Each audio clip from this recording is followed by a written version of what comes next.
Well, welcome to the podcast. Nathan Newberry here, your host. I have Kenny Lee on the podcast today. You're going to be able to hear his story around building Legos and the empire that he's been able to build. We're going to talk about some tactics of, how he's built his business, what that's looked like for his health journey and his family. So we're going to look at that. So make sure to stay and listen to the whole thing because we're going to dive in some really good tactics with that. Before we do that, I want to give you a gift. So many times people struggle with building an online brand, and it's important that you do. And so I've put a whole workshop that you want to check out down below in the show notes. That's going to be really helpful. My gift to you. I want to bless you. Kenny, a question I asked everybody is, what is high performance? Like, what does that look like? How do you apply that to your life? Thanks, Nathan. Lovely to be here. To answer your question, to me, high performance is basically unlocking that mental barrier that a lot of people have on what you can and can't do, or what you think you can and can't do. And it could be what society says. It could be what your family are saying, or your friends, or the people around you are saying. But it's understanding what it is that's stopping you, and most of the time it is external factors rather than fact. And being able to unlock that and really achieve your maximum potential, to me, is high performance. And it could be in anything, whether it's in your business, whether it's in your relationships, or your home life. So if you're constantly able to overcome these mental barriers, to be able to do what you want to do what lights you up, to do what brings you success and joy, to me, that is high performance. And I think it's overlooked because a lot of people don't think about that, and they just go on day by day, everyday life, not really questioning that, and just I guess living life the way other people are telling them to live their life, rather than how they should be. Yeah, so that's true. It's very true. Tell the audience here how you serve people and what you do a little bit more. So, as in the business, or yeah. So, Like My Bricks is the name of the company that I built. Started back in 2016, 8 years ago now, and it started purely off me rediscovering my passion for Lego. When I say rediscovering, I loved Lego when I was young as a kid, but as I lived life, grew up, and I got married, had kids, you naturally get Lego for your kids and then rediscover how cool it is. So for me as an adult, realizing I love this, I love creating, I love building stuff, and I love displaying it. That's kind of where I'm at. And having kids, a single income, and a mortgage to pay, spending thousands of dollars on this hobby of mine will naturally start arguments with the wife about my excessive spend. And me, I've always had that entrepreneurial mind where I'm like, I need to find something more than just a 9 to 5. I need to find something that is more fulfilling. Mm-hmm. But I also love to win arguments, and I also am a very stubborn person. So how do I find a way where I can buy Lego guilt-free? And it's naturally start a business. So that's how the business started. And it was purely me finding what it is that I could add to my Lego to make it 10 times cooler. And naturally, it's lights. Lights bring models to life, in my opinion. And even when I was a kid, I was fascinated with, putting a little torchlight in a Lego building and pretending, it was, alive, like a mini land kind of thing. Mm. And so I realized that no one was doing that. And so I purely started dabbling in lighting and experimenting and talking to the community of other crazy adults that are spending lots of money on Lego, just like me, and being able to serve them with this lighting experience that enhances that whole Lego building experience. And that's how it started. And one thing led to another. I was hustling day and night in my after hours, after my day job, and designing lighting kits that people could buy, and sharing that with the world through social media and digital marketing. And fortunately, people took that up, and we saw more and more growth over the years. And today we're a multi-million-dollar company selling lighting kits all over the world, and we're absolutely loving the journey. And we've grown and expanded all around the world. We have a team of 30 staff, and we're absolutely loving this journey we're on. I believe we're still on a very early stage of the journey, and we're so excited to continue sharing what we're passionate about to the world. It's so unique because I see a lot of people building Legos and then putting it on their back bookshelf like you have right there. But there's an element of it that's just like, but when you put lights to it, it becomes a figure, a statement in the room. And I love how you came up with that idea. I mean, it's like, it's brilliant because people need to add that stuff, and they like Legos, and it becomes, a point where it's like they want something because it lights up. And I think it's a brilliant idea with it. And you built an empire around it. Talk to us about these early stages, though. Like, you built some of this, and you're the breadwinner in the home. You have 3 kids. You got ignited behind this, but you're still balancing the business you're trying to create as well as the 9 to 5. Like, those early stages. Talk about that. With the wife and the kids. It's a big balancing act. It's a very interesting story because I had my 9 to 5. I had my I worked in corporate IT, and it was a safe and secure job. I was at that point in my life where I wanted the family, I wanted the house, the white picket fence, that kind of that life. But at the same time, I wasn't completely fulfilled. And I was like, what is it about it that's not fulfilling? Because on one hand, I've got, on paper, everything looks great. You've got a great paying job. It's secure. It's safe. You've got a loving wife. You've got 2 kids. At the time, I had 2 kids. I had a beautiful home. Why am I still wanting more? Like, I should just be happy with what I have. And, it was a constant, I guess, mental challenge that I had, thinking, I want more, but I don't know what it is. What is it that I'm missing? And what I came to realize is that it was basically creativity. It was serving people and being creative. That's what I was missing. Prior to that, I was growing up, I played in bands. I had a stint on TV, but they all kind of failed. And that's why I kind of thought at the time you had to, I guess, grow up and be responsible in order to move to the next chapter of your life. Meaning you need stability, you need income if you want this life and family. So, which I had all that, but I still wasn't fulfilled. And what I was lacking was that creativity. And then when I stumbled across Lego and lighting, it was like a whole breath of life that I felt, because it was such a contrast. Because I was working in corporate IT, hating it, not getting any fulfillment. Work was work. You're really counting down the hours. You're working for the man.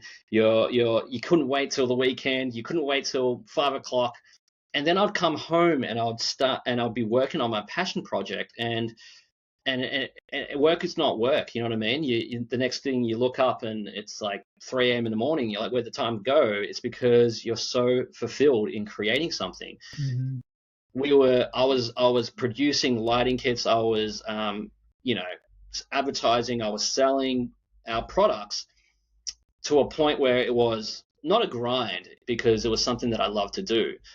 But there was only so much time in the day, or after hours. There's only so much after hours you had in the day, because I was still juggling my 9 to 5. There was only that much. It was a limited time that I had of fulfilling orders and creating products. I didn't have enough time to really focus on the business, and so I was making more money selling Lego lights than I was in my day job within 6 months of starting. And I'm a systems go kind of guy. Sorry, you. How do you go about doing this? I mean, it's a hobby niche, right? And so I'm trying to think, how do you go about marketing this? Because do they send you the Lego and then you put the lights in it, or do you sell it as a whole? Like, here's the kit. No. It was purely, if you think about electronics, Well, the way I like to describe it is Light My Bricks is a lighting system. So it's a composition of lighting components that I've designed into a plug and play system. When you think about adding lights to a Lego, it might seem daunting. It might seem very anxious because you need to have like some kind of electrician qualification or something like that in order to do that. But no, it's very similar to Lego bricks. If you strip back the packaging, the instructions and all that kind of thing, and just pour all the bricks on a table, they're all a bunch of bricks that you wouldn't know what to do with. It's that instructions that you have to be able to follow to be able to create something that's really, really, awe-inspiring. It's the same thing with our product, is that you follow instructions in order to plug and play. So they build it. Yeah. Cool. So you build it as you build the Lego, or you can retrofit them. We've got two ways to apply the lights. And so from the early beginnings, it was very much social media content. Back then, you could. I mean, still now, it's so powerful. And all I did was basically document my whole process and continue. Like every night would be, taking images, videos, and just sharing it. And sharing with the Lego communities. And there wasn't just in Australia, it was all over the world. America being, a big part of our customer data, like our business is a lot of it is in America. And so it was very fast to scale the business and reach a much wider audience. And that was just purely through digital marketing. How do you market that? Do you have ads you run, or is it in groups? So organic and ads. Mind you, back then I didn't know too much about ads, and meta advertising wasn't as big back then, so we used agencies, but a lot of it was just pure organic content.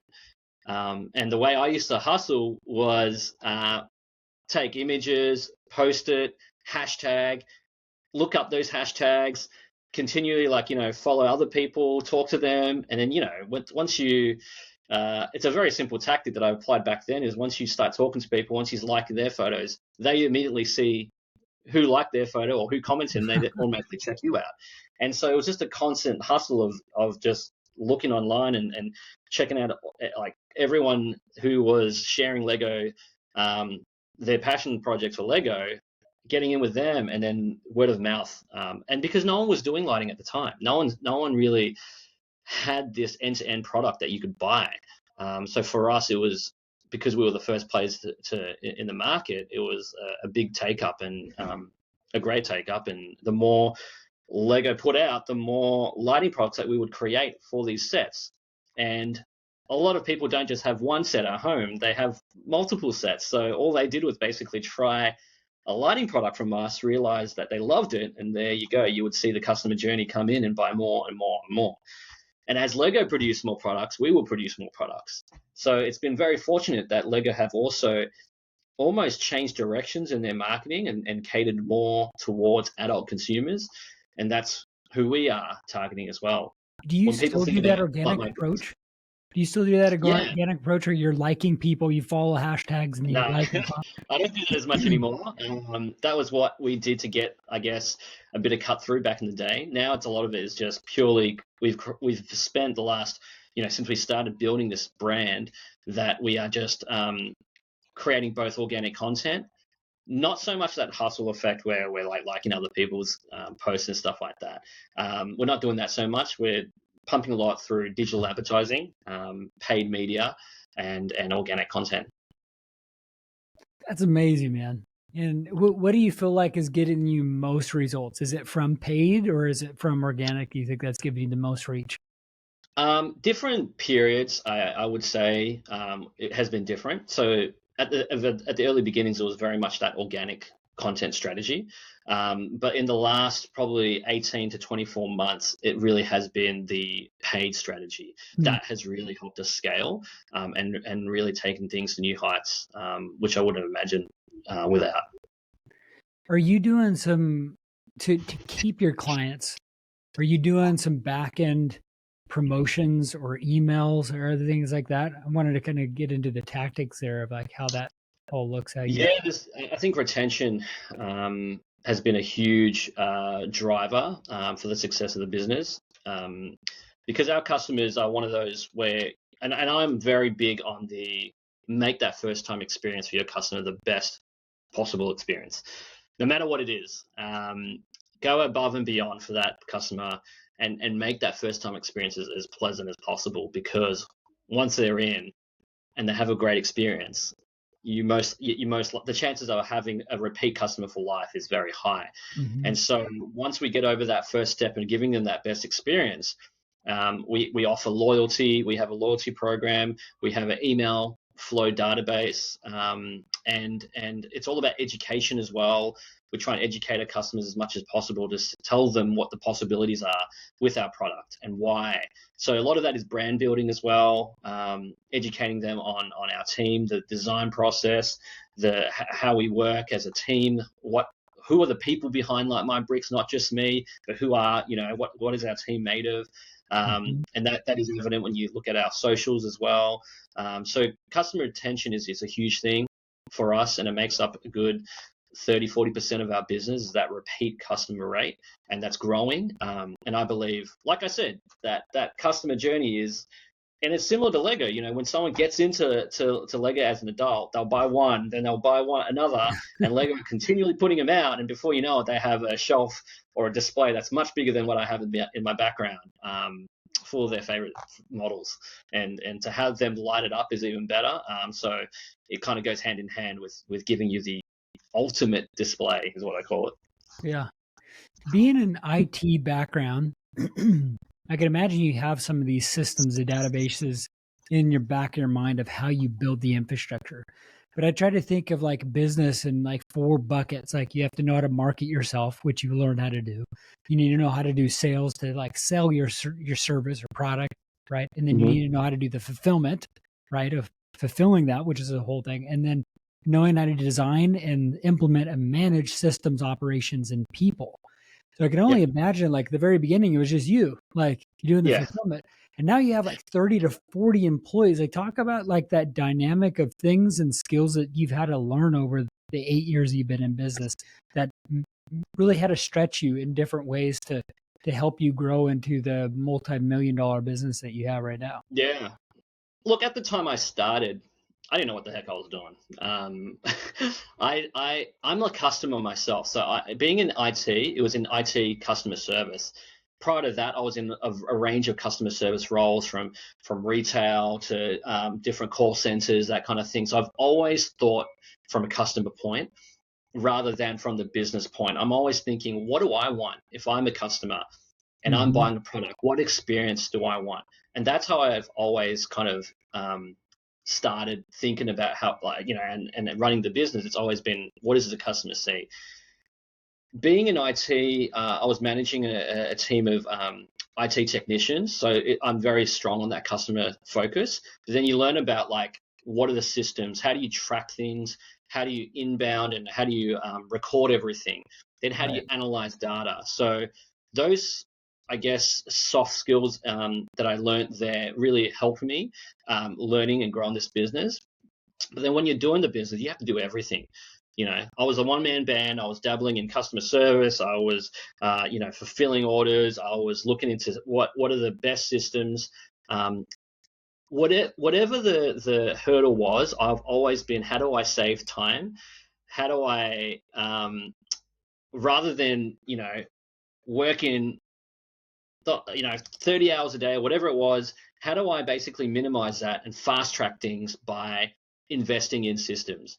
And so things like automation, things like, now AI, but like any kind of system that helped save time, I would always be looking into. And it's not to say that the first system that I tried worked. It's the amount of times I've tried a system and realized after 3-4 months, this ain't working, I'm going to go again. So people would say that my mind is very unsettled, and it's very like 1 minute this, 1 minute that, 1 minute that. But for me, it's like, if it ain't working, I'm not going to waste my time and let it play out. Like, I'm always looking for what is the best solution that can serve me to save time and serve my customers better. So all these kind of skills that I've had, and learning about how I used to operate, doing every single thing, as the business grows, you can only be stretched, so much.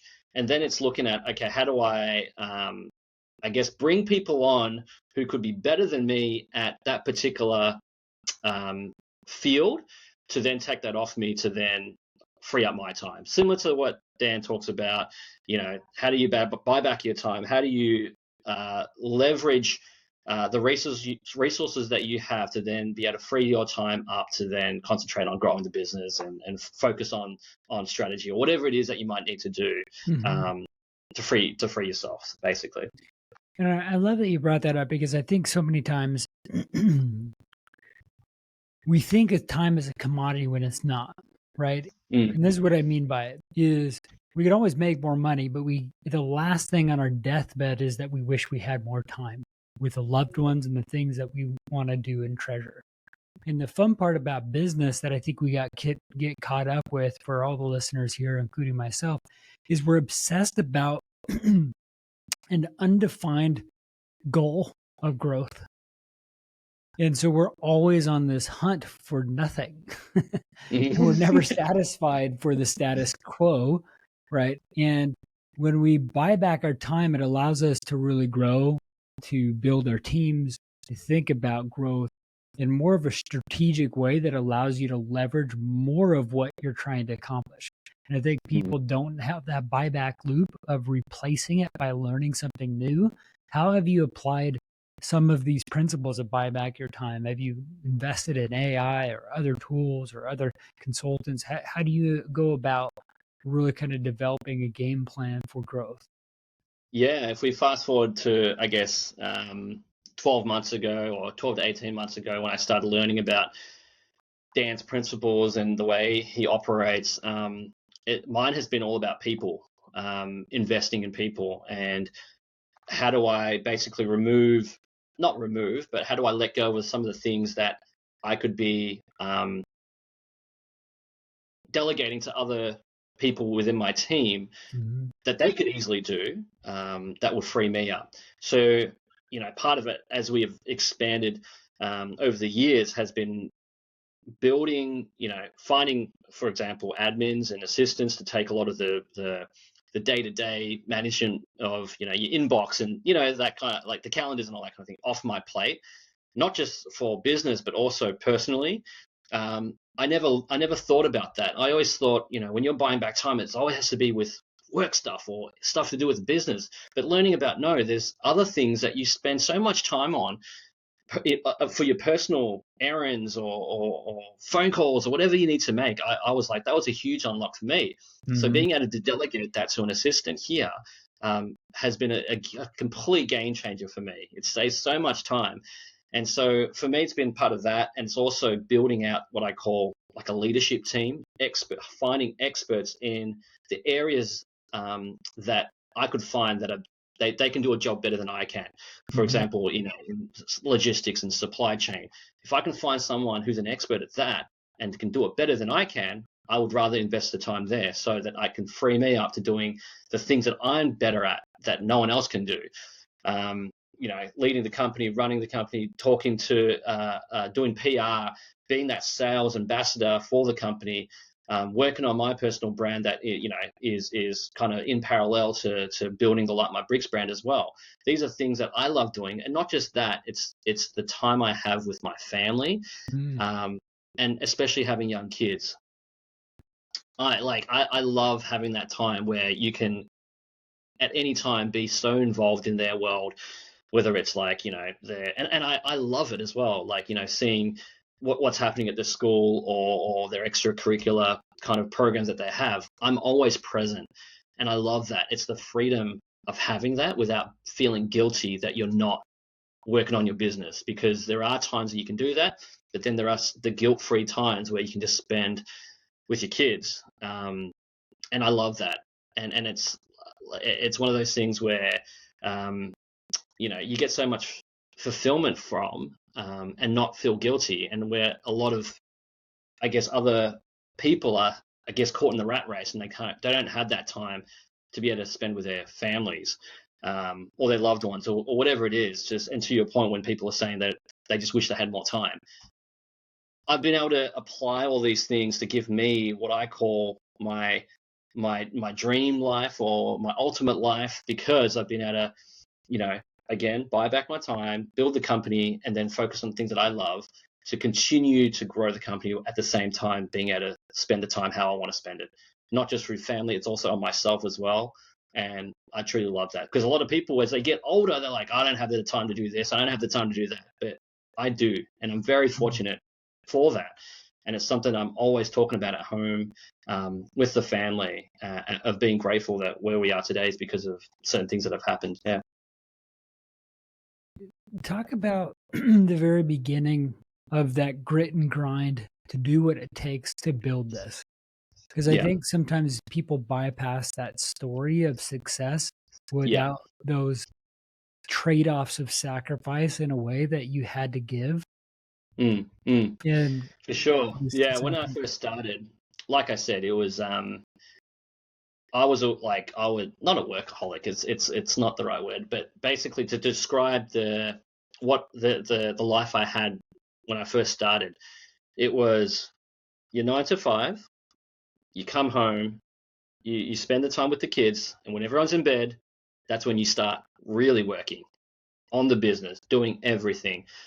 And I'll never forget, although I loved it, it was like, I thought at the time, every minute that I'm not spending on the business is money that I'm not making, and it's the potential that I'm not getting. So I'm always like, you want the best, you want to achieve the best, and any time that you don't have is almost like loss for me.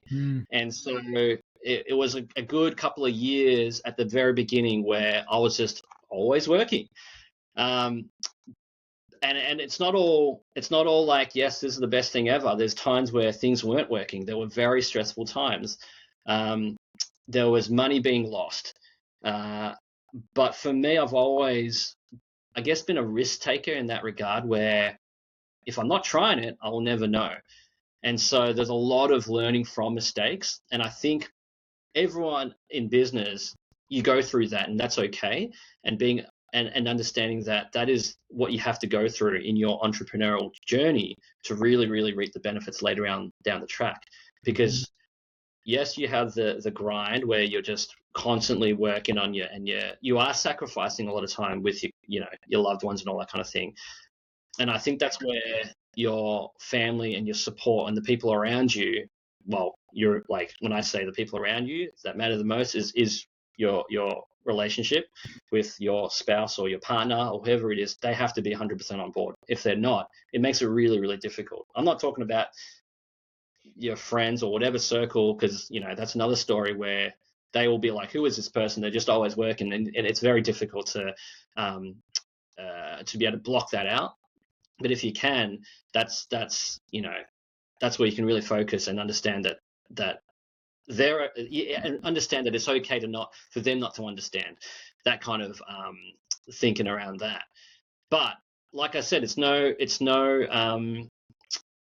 walk in the park. It's a lot of hard work. It's a lot of sacrifices. But it really does pay off, as long as you have that future in mind, where you're constantly learning, failing through learning, and getting better and better as you go. I think the role of a man is to lead, love, protect, and provide. The cornerstone of leading, loving, and protecting is that you have to provide, right? You have to have enough money in protecting them and providing for them in everything. So I think of it as like, there is going to be imbalance as a man to go out and hunt and kill and slay and then bring back. You're absent from the family. And when you bring back, then you're able to provide and set up and have more of a relationship, right? And so I think if we're looking at the external success of where you're at, or so many people look at YouTubers or other people that have hit that success and they see their routine and these other things. What they don't see is the hustle beforehand of the transformation that happened. And it's just like what you're saying is so there. And there was imbalances of things. Like I want you to touch on your health transformation too, because you realize, hey, there was probably some imbalance at the part where at the very beginning where you're staying up till 3 and you have a few hours of sleep while you're hustling and grinding. And then you're like, hey, I probably need to work on my fitness aspect of it. talk about that transformation too, that you had to really kind of equalize and really kind of balance it out as a priority in your life. Yeah, I think, like going back 18 months, 24 months, I reached a point in the business where I was just kind of, treading water, just comfortably going along, and the business was succeeding. We were growing, and then I just went through I guess a transformation where I started seeing more and more money being lost. And I mentioned before, I've always been a risk taker, and every time when you look at your cash dipping, I was like, don't worry, the end of the year will get us out of the waters and all that kind of thing. But as you grow, the more money is being spent. The more money is being made as well, but the more money is being spent. And I got to a point where, all right, this is getting dangerous, and I need to do something about this. And so that was the first kind of shift for me to go out and seek, I guess, external support, because prior to that, it was all organic in terms of growing. When I say organic, it's like I never had a mentor. I never had coaching. I didn't have any of that kind of thing. And to me, in my mind, I just thought that was all just fluffy and it doesn't really work. Anyway, I got to a point where I was like, I really need to go seek and find what else is out there that could help me. And so it was a mixture of business coaching, personal development, and all that kind of thing that really helped push me in this new path of self-improvement for myself as well as for the business. And part of that was physical transformation and physical, nutrition, all that kind of thing, to really, help you get in the right mindset. It was all, my dreams, as I went through this personal journey of development, it unlocked what my true potential really was. It went from me just, let's just grow organically 20%. That's all good, to really like, I can now achieve so much more if I unlock this way of thinking. And it was, the stereotypical way of thinking is, as you get older, your body just starts shutting down. You have to give up sport. You have to give up this. You're just getting old. That's just reality. It was changing from that mindset to, no, I'm going to change the narrative and be at my absolute peak as I get older and be stronger. You know what I mean? It's that kind of way of, so I was so inspired to do that. And so that's when I started this journey of fitness and health, and started eating better. I started, hitting the gym, started to try and get, I was like, I had this goal of, I'm going to be shredded before 40. That's my absolute, goal. Whereas a lot of other people are thinking, mate, you're hitting 40. That's when it goes downhill. The closer you are to 40, and then plus that, it's all downhill from there. I've basically flipped that and saying, no, I haven't hit my peak yet. I'm still climbing. And what I found was, as I was, started this journey of hitting the gym, eating better, mindfulness, and even cold plunges and all that kind of thing, I just found it just helped with every other aspect. And you hear people say, work on yourself before you can then serve others, and then everything will all fall into place. That kind of rang true to me in some sense, where now I'm the fittest I've ever been, strongest I've ever been, and my life is the best I've ever been. And not just in business, but just in my relationships with my family, with my kids. Everything just kind of is better when you're fitter, when you're stronger, when you're healthier. It's I don't know what it is, but it works. And I would hear and read and listen to people talk about that, but I'm like, I don't know, that's all just fluffy bullshit or what it is. Yeah. But I tried it myself, and I'm like, I love it. I couldn't imagine not being active and at the gym, and because when I'm not, it's a huge game changer. I think it's really, strengthening the mind to really then be able to be strong mentally, to be able to then tackle all the goals that you have. And so where I'm at now, it's just like I said, like, I need to have that fitness and I need to have that lifestyle in order for me to go about my day to be the best version of myself. So I'm still very early on my journey, and like I said, like I haven't yet peaked yet. It's still going. I'm being stronger. I'm eating better, and I'm just loving every minute of it. It's definitely prioritizing your health, and it increases your confidence, which then rubs off in every relationship in business and in life. I totally have seen that in so many ways. It's so true. Kenny, how can people find you and follow you more and connect with you? I'm online. Kenny Be Like Water is my handle on Instagram. I'm gonna be doing a lot of work on YouTube. I'm going to concentrate on, I guess, expanding my audience and really starting to speak to more and more, I guess, people who have a passion for something but are a little bit stuck and wanting to get help in how to start a business based off their passion, no matter how unique it is, because I'm very big and strong on sharing my story on how I built my business based off my passion for Lego. And it could be anything, and no matter how unique it is, don't look to the world to look for validation, because what you're truly passionate about, you'll be amazed of what life you can really unlock and live if you lean onto that passion and break out of a way of thinking that is not your way of thinking. It's what society is telling you. So you can find me on social media. I'm very big on Instagram, and feel free to reach out and we can talk more. I'll put those links down below for everybody. Go follow Kenny. You're going to love his stuff that he puts out. It's a really unique stuff around Lego, but also, like you talk about, how to build a business, what those things look like. Go connect with him. And if you haven't already, go check out in the show notes that training of how to build that online business with ads and AI and build the right systems and sales. I think that's going to help benefit everybody down in the show notes.